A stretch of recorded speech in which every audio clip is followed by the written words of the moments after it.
What's up, witches? I'm Allie the Bronx Witch, and welcome back to my channel, where you are the magic, and where I make videos about Wicca the religion, witchcraft the practice, and I make videos about tarot. And in this video, I'm doing another flip through and review, this time of the Modern Witches Tarot deck by Alysha Kravetz. In my last flip through and review, I made a really big deal about how I don't own very many decks. This is pretty much all of them right here, and I rarely get new ones. But just by coincidence, I was gifted this deck by a dear friend for my birthday, and I thought it would be fun to flip through it, get to know that, and show you guys this deck. Now, you are probably already familiar with this deck. I know it's really, really popular, and it's had a lot of success, so I'm super late to the party, but maybe you'll stick around and listen to my impressions of the deck as I take a look at all of the images.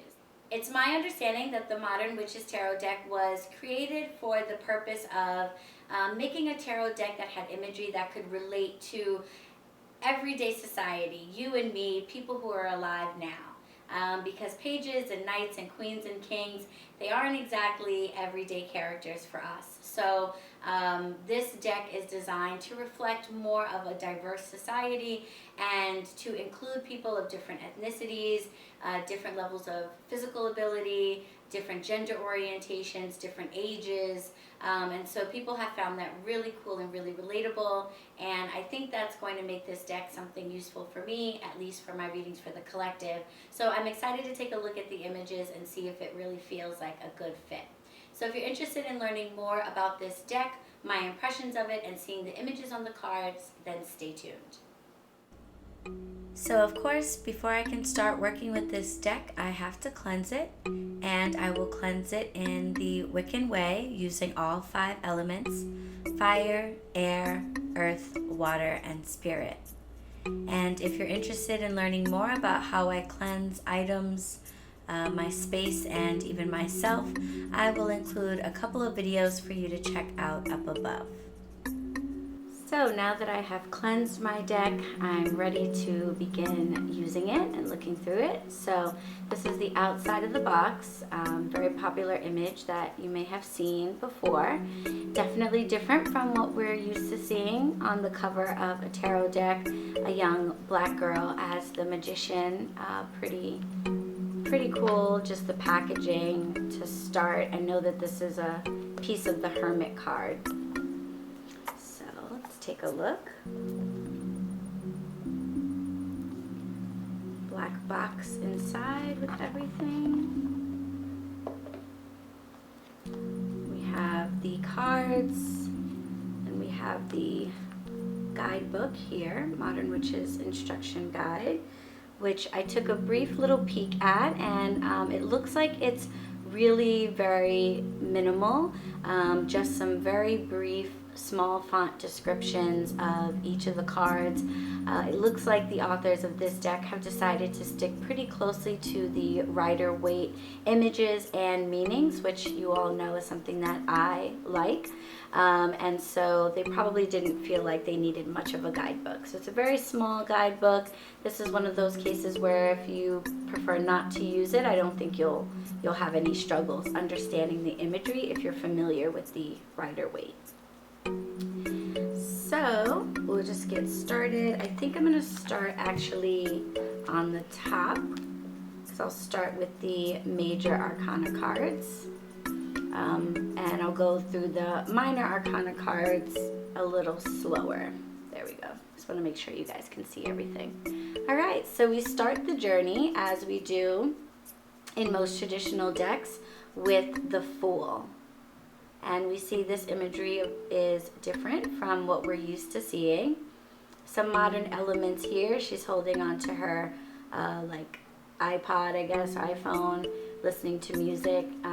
That element reminds me a lot of the Fool imagery in the So Below deck of the Book of Shadows Tarot. So, you know, modern elements, things that distract us in the modern world, but we have the expected elements of the sun in the sky, the cliff, the small dog coming along with us, the small bag, showing that we're not going on a long journey, and the city in the distance without being able to see how far off the ground the Fool really is. So all of those major elements of the Fool card, in terms of the symbolism necessary to really grasp the meaning of it, is still there, even though we see a more modern depiction. The Magician is the image that you have probably seen before if you've seen this deck anywhere. This is the image from the front cover of the box. And again, we have the important elements of the Magician card. We have the infinity symbol above her head, the magic wand in her hand, and then the elements represented by the sword, the pentagram, the cup, and the wand, or the branch. So we're still getting all those important symbolic elements, but we have a more modern, up-to-date, diverse image. Here we have the High Priestess. And again, we have like a laptop in her lap to kind of bring in the modern element. We have someone with brown skin to kind of bring in that diversity. But then we have the cloth in the background with the pomegranates, and we have the triple goddess moon symbol and the black and white columns, all of which tie into the traditional symbolism and imagery. So here we have the Empress, again a modernized version. Someone with sort of olive toned skin, and with a crown that makes me think very much of like the Oshun crown that we see in the Orisha imagery, but then those traditional symbols from the Rider-Waite with the heart symbol and the symbol for Venus here. Now the Emperor gets us into some imagery that I find really interesting, and something that I noticed as I was going through the deck. This deck is meant to reflect, modern society, diversity among people, and not just race and age, but along gender identification and orientation. And so you see a lot of that in this deck, where there are characters that look like they might be women, but it's a little bit unclear. So this is the first instance of that in the Emperor card. The Emperor in the traditional deck obviously is depicted by a man, but here we have somebody who is a lot more androgynous. They look like a woman to me, but there's really no way to know. And so we're able to still pick up on the masculine aspects and symbolism of the Emperor, with a character that is maybe more relatable to people who are either women who identify as female, or who are gender non-conforming and would prefer to see an image that speaks about masculinity but doesn't necessarily look like a biological male. Next we have the Hierophant. I actually really like seeing the Hierophant depicted as a woman in this. She's giving me super Frida Kahlo vibes. But we still get those traditional elements, the keys, the teacher hand mudra, if you will, people being at her feet listening to her teachings, and we see the differences in the Hierophant's depiction versus the High Priestess. So we get a different vibe for the wisdom and knowledge referred to in these cards. I definitely love the colors of the cards. Most of my decks are a little more muted, so it is kind of nice to see something really colorful. But as you'll see, the images do not differ too terribly from the traditional, except that they do things like this, replacing the chariot with a motorcycle in order to modernize the deck. And of course, the charioteer in this case is female, or a lot more feminine than the traditional charioteer. So, sticking very much to what we expect, which you guys know I like, but giving us these elements that allow for a little bit more modernization in the imagery. Here we have the Hermit, an image we all know very well, but we see her or this person putting down the lid of their laptop. So modernizing the idea of isolation being something that in this day and age probably also will involve, separating yourself from social media or the news or just things that you see online. So definitely a more modern take. We have the Wheel of Fortune here. Again, very similar to what we're used to seeing. Here we have Justice. Again, incorporating the red, the sword, the scale, but giving us a character that is a little more, or a lot more, modernized. Someone you're a lot more likely to see walking down the street than the character in the Justice card traditionally. And here we are again with the Hanged One, traditionally the Hanged Man, but we've changed that to the Hanged One, again with this theme of not trying to alienate anybody with really super specific gendered language or images. The Death card here, really like this Death card. I definitely connect to this card. I love the sunflowers and the brown-skinned angel. And I think that's really what people love about this deck, is just, you know, how easy it is to see yourself in this, in the images in this deck, especially if you are someone who is perhaps not white or not straight or able-bodied or young. You know, you just can find yourself in this deck somewhere. The only image that I've seen so far that doesn't show a human, I guess, is the Devil card. So they stuck with the imagery of the Baphomet and with two people in front of them. Now, one thing about this deck that made me not buy it for myself when I first learned about it, and I'll be honest, is something that I was really worried about, is the femininity of all of the images. One of my homegirls, you probably follow her online, the Celestial Witch, she was going through this deck, and I asked her how she enjoyed it.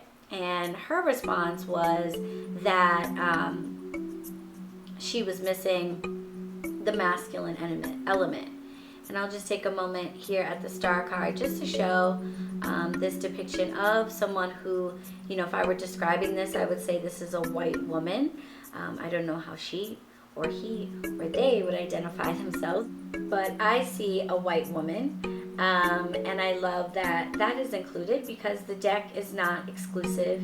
It's not only for minorities, it's not only for people who are brown skin. We do have depictions of people with fair skin, and I like that this particular star has got some meat on her bones. You know, that's a lot more what I look like without my clothes on than the traditional star card. So all of these things here. But yeah, I was talking to the Celestial Witch, and she pointed out to me that all of the images or all of the characters are either women, girls, or they give you a feminine energy. And I was a little concerned that without masculine cards or images that I would feel unbalanced and like I was missing out on something. And it will be interesting to see how that plays out in my readings.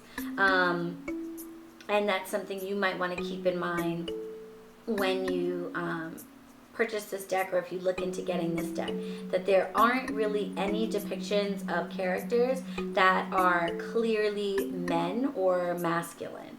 So if you feel like you need that in a deck, that is something to keep in mind.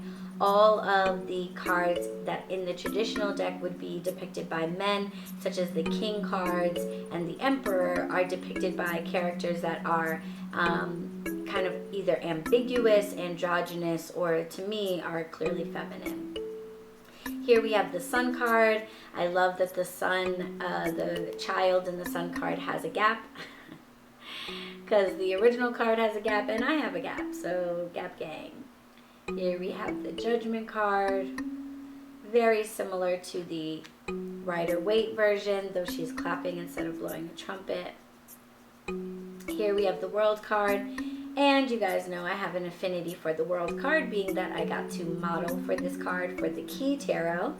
And if you don't know anything about the Key Tarot, I will link my review video for that deck up above. And I was blessed with the opportunity to model for this card, and you'll actually see me as the World card in the Key Tarot deck. So anytime I see the World card anywhere now, I love it a little bit more than I used to. So now we're getting into the Minor Arcana, and I'm going to flip through these a little bit faster.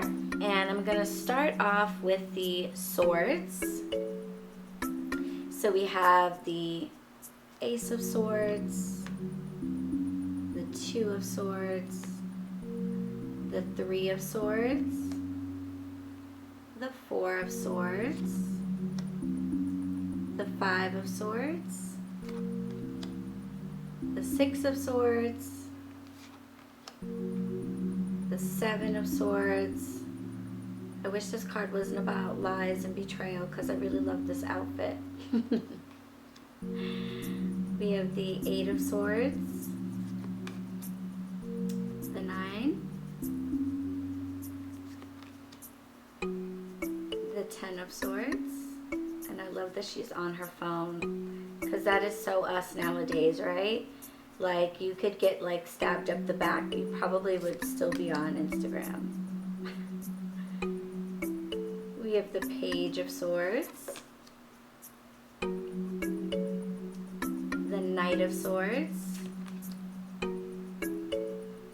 the Queen of Swords, and the King of Swords. And again, like I was saying, the cards that traditionally would have men on them in the Rider-Waite-Smith deck have either women or characters that are androgynous or ambiguous.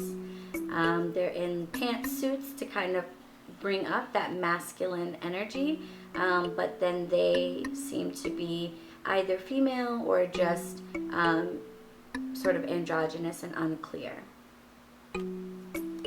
So that's something to keep in mind. Next, we'll take a quick flip through the Pentacles. We have the Ace of Pentacles, Two of Pentacles, and you'll notice that for the most part, the imagery is not too different from the Rider-Waite-Smith deck. The Three of Pentacles, obviously this is a little different, being that we have someone drawing a nude figure, but the similarities are stronger than the differences. We have the Four of Pentacles, the Five of Pentacles, the Six of Pentacles, and I like that they kept the arrangement of the Pentacles in this deck the way it is in the Rider-Waite-Smith deck, because as you get to know the cards a little bit more, you'll learn that the placement of those images are actually significant as well in certain cards. Seven of Pentacles, the Eight of Pentacles, and again keeping the Pentacles kind of stacking up because that is important. The Nine of Pentacles, the Ten of Pentacles, and again, this layout of the Pentacles is not random or accidental. It is reflective of the Tree of Life symbol that you find in Kabbalah, which is Jewish mysticism and is a type of magic and spirituality that heavily influenced Pamela Coleman Smith and the other creators of the deck. So it's important that those pentacles stay in that formation in order for you to grasp that. So I like that they kept that. Page of Pentacles, the Knight, the Queen, and the King. Again, an ambiguous or androgynous character, but with masculine elements.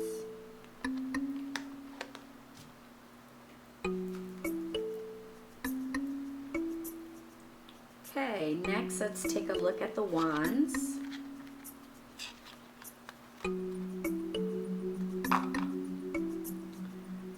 We have the Ace of Wands, almost no difference from the original there, or from the Rider-Waite version there. Two of Wands, Three of Wands, Four of Wands. Slightly different backdrop in this card from the traditional. We have a city backdrop instead of a castle. That's how we've modernized the deck. Also, the image here, again, the characters are ambiguous in gender. You could see a male and a female there, but you could also see a lot of other combinations as well. The Five of Wands, I don't know if this is I'm assuming this is not on purpose. Obviously, this deck came out before Corona, but I'm just wondering if people have noticed how interesting it is that some of the characters in this card have masks. Now, I understand that the masks go with their traditional, I think that's Japanese attire, but it was just funny when I saw this card. I was like, oh my gosh. Did Lisa Sterl know that we would all be wearing masks? We have the Six of Wands, whose outfit is awesome. We have the Seven of Wands, who reminds me of Kim Possible meets Daria. We have the Eight of Wands, very similar to the original with the extra feature of the person on the motorcycle. The Nine of Wands, the Ten of Wands, the Page, the Knight, the Queen of Wands. I think, aside from the Magician, of course, this might be my favorite card. I always think of myself, or I tell myself that I'm the Queen of Wands. I think in reality I'm more like the Queen of Cups and maybe working on becoming the Queen of Wands. But she really represents traits and things that I like and that I would like to have in my life. And I really connect to her card because she connects to Leo energy with the representation of the fire being a Wands card and the lions on her throne. She also connects to solar energy and fire signs, all the fire signs, Aries, Leo, and Sagittarius, with her sunflower. And then she connects to spirituality, magic, and mysticism with the black cat. So I just love the Queen of Wands in any depiction. This one's really cool. It looks like this character is supposed to be someone who maybe has vitiligo or some type of a skin condition that causes uneven skin tone. And I think that's awesome. We don't all have even skin tone. Even as we vary in colors, we also vary in texture and composition. So I thought that was nice that they included that. And again, we have a king with an androgynous constitution. And finally, we'll take a look at the Cups cards. And we have the Ace of Cups, the Two of Cups, the Three of Cups,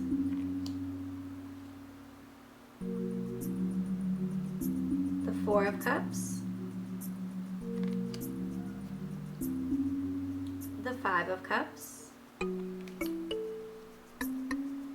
the Six, the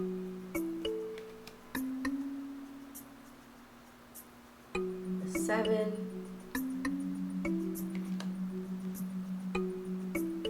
the Eight of Cups, the Nine of Cups, and the Ten of Cups. And then our court cards are the Page, the Knight,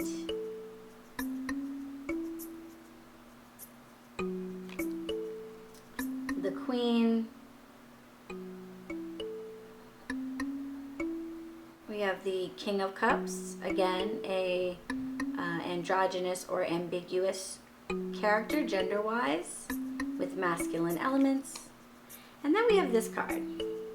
And this card is the image from the Ten of Swords, but it says everything is fine. And I took a really quick flip through the guidebook, which I told you is very small and is you know, very reflective of a traditional Rider-Waite based deck. So it didn't look like the guidebook is something terribly profound. It's not like our last flip through and review with the Herb Crafters Tarot, where that guidebook is really amazing, really like super valuable and important to the deck.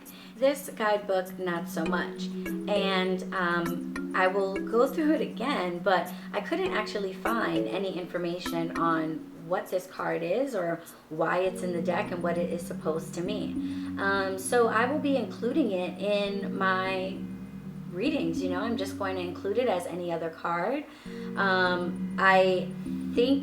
I don't know if it's, you know, if this card changes for every box. I don't know if it's a little, you know, a little secret, something for each person. I don't know if every deck just has an everything is fine card. I'm really not sure, so I have to look into it and see why this card is here. But for now, I plan to simply include it in the deck and let it come out where it does, and hopefully it will be a useful card in terms of, you know, oftentimes when we go to the cards, we are usually trying to get a grasp of a situation, clarity, guidance, or the answer to a question. And so having this card pop up to let you know that everything is fine, I can definitely see that being a message that Spirit might want to get to us.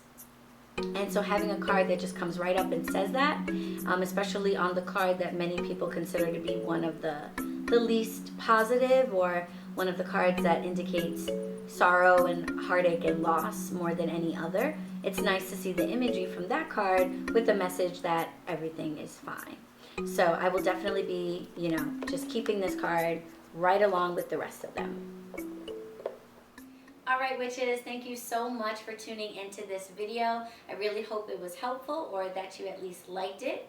If you did, make sure to give me a thumbs up.